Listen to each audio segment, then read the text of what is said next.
Welcome back. Returning now to New South Wales Acting Premier and Police Minister Paul Toole.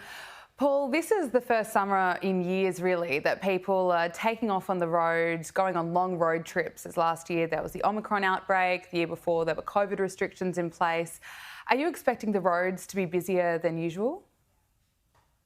Well, I am, Gab. I'm expecting a lot of people to be out there on our roads. And this is the busiest time of the year, but we've also got to remember that a lot of people haven't actually done long trips.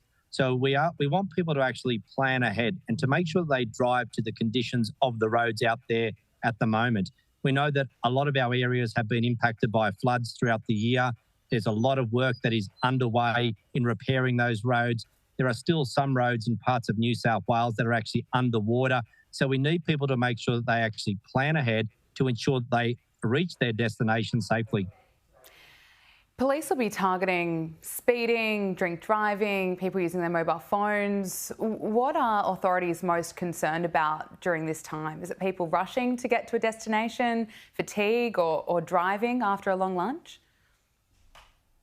Well, it's actually all of those factors, Gab. And, I want to make the point that, police will be out there on our major highways, they'll be out there on our streets, and they'll also be on back roads. So if anybody thinks that they can actually get away with breaking the law, then you're mistaken. You will most likely be caught.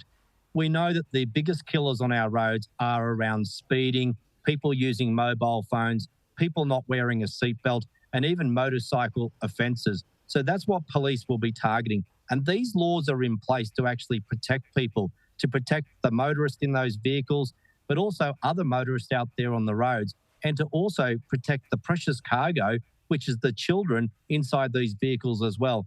We all need to do the right thing. We all do the right thing, then we'll have an enjoyable Christmas. And that will mean that there'll be no empty chairs sitting around the Christmas table with a loved one not being there.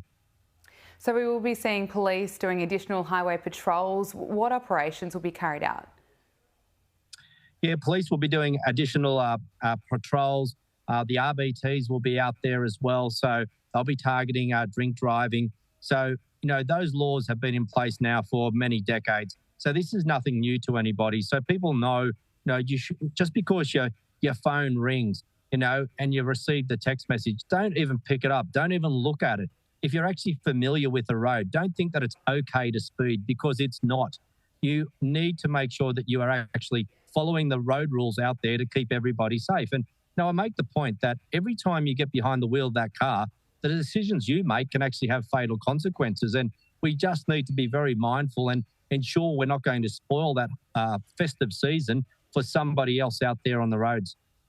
The double demerits runs over 11 days. Remind us why they are in place for those 11 days.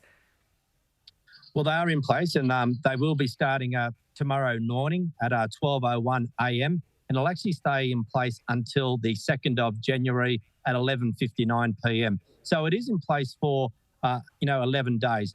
But you'd be a fool to be actually touching your mobile phone and to be losing 8 points. You'd be a fool to actually not put your seatbelt on and nearly lose your licence in one hit.